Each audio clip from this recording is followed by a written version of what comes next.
नमो भगवते वासुदेवाय। देवताओं के गुरु बृहस्पति देव तथा भगवान विष्णु की कृपा से सभी भक्तों के जीवन में ज्ञान, सुख और समृद्धि का प्रकाश फैले। इसी मंगल भावना के साथ ये पावन बृहस्पतिवार व्रत कथा प्रारंभ होती है। कथा का प्रारंभ। प्राचीन समय में एक समृद्ध नगर में एक बहुत धनी साहूकार रहता था। उसके पास अपार धन, अनाज से भरे कोठार, सोना, चांदी और नौकर चाकर सब कुछ था। उसकी पत्नी भी अत्यंत चतुर थी, परंतु दोनों के मन में दया और धर्म की भावना नहीं थी। वे न तो किसी भूखे को भोजन कराते, न ब्राह्मणों को दान देते, न ही भगवान की भक्ति करते। घर में वैभव तो बहुत था, परंतु मन में शांति नहीं थी।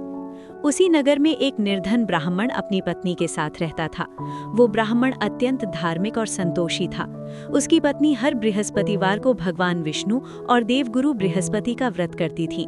वो सुबह स्नान करके पीले वस्त्र पहनती, घर को स्वच्छ करती, भगवान के सामने दीप जलाती, हल्दी, चने की दाल और पीले फूल अर्पित करती और कथा सुनती।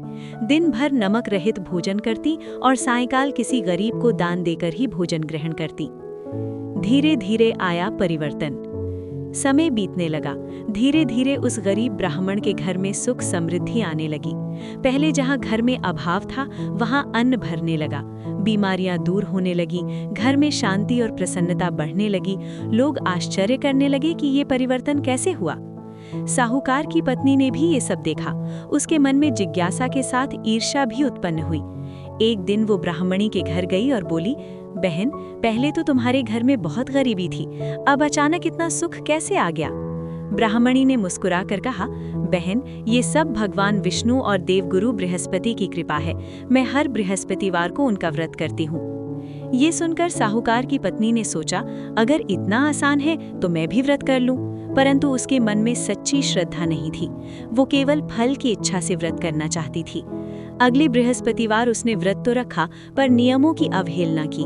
पीले वस्त्र नहीं पहने, नमक खा लिया, पूजा में मन नहीं लगाया, कथा ठीक से नहीं सुनी, किसी को दान नहीं दिया। वो सोचती रही कि केवल व्रत रखने से ही फल मिल जाएगा।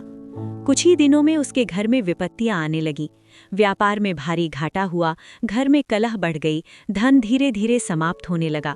नौकर चाकर घर छोड़कर चले गए। जो घर कभी वैभव से भरा था, वहां अभाव और चिंता छा गई। साहूकार और उसकी पत्नी बहुत दुखी रहने लगे। उन्हें समझ नहीं आ रहा था कि ऐसा क्यों हुआ। ज्ञान की प्राप्ति। एक दिन दुखी होकर साहूकार की पत्नी फिर उसी ब्राह्मणी के पास पहुंची। उसकी आंखों में आंसू थे। वो बोली, बहन, मैंने भी बृहस्पतिवार का व्रत रखा, फिर भी मेरे घर में विपत्ति क्यों आ गई? ब्राह्मणी ने प्रेम से कहा, बहन, भगवान केवल व्रत के दिखावे से प्रसन्न नहीं होते। व्रत में श्रद्धा, नियम और दान सबसे आवश्यक है।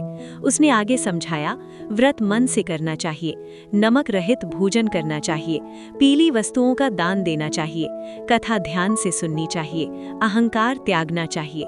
ये सुनकर साहूकार की पत्नी को अपनी गलती का एहसास हुआ। वो बहुत पछताई। उसने निश्चय किया कि अब वो पूरे विधि विधान से व्रत करेगी। अगले बृहस्पतिवार वो प्रातः जल्दी उठी, स्नान करके पीले वस्त्र धारण किए, घर को स्वच्छ किया और पूजा स्थान सजाया। उसने श्रद्धा से भगवान विष्णु का चित्र स्थापित किया, हल्दी, चने की दाल और पीले फूल चढ़ाए, दीपक जलाया, पूरे मन से बृहस्पतिवार व्रत कथा सुनी, दिन भर नमक रहित भोजन किया, एक गरीब को भोजन और दान दिया। इस बार उसके मन में सच्ची भक्ति थी। भगवान की कृपा। कुछ ही सप्ताह में चमत्कार दिखाई देने लगा। बंद पड़ा व्यापार फिर से चल पड़ा, घर में धन आने लगा, परिवार में प्रेम बढ़ गया, घर का वातावरण शांत और सुखद हो गया। साहूकार और उसकी पत्नी ने समझ लिया कि ये सब भगवान विष्णु और बृहस्पति देव की कृपा है। वे दोनों नियमित रूप से बृहस्पतिवार का व्रत करने लगे और जीवन भर धर्म और दान में लगे रहे। ये पवित्र कथा हमें गहरी शिक्षा देती है। भगवान भाव के भूखे हैं, दिखावे के नहीं। बिना श्रद्धा के किया गया व्रत फल नहीं देता। दान, सेवा और नम्रता से गुरु प्रसन्न होते हैं। पीला रंग बृहस्पति देव को अत्यंत प्रिय है। गुरु की कृपा से भाग्य बदल सकता है।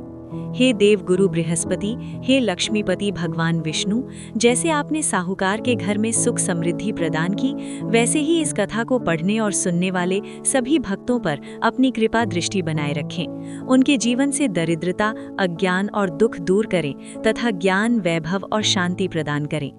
ओम बृहस्पतये नमः। ओम नमो भगवते वासुदेवाय।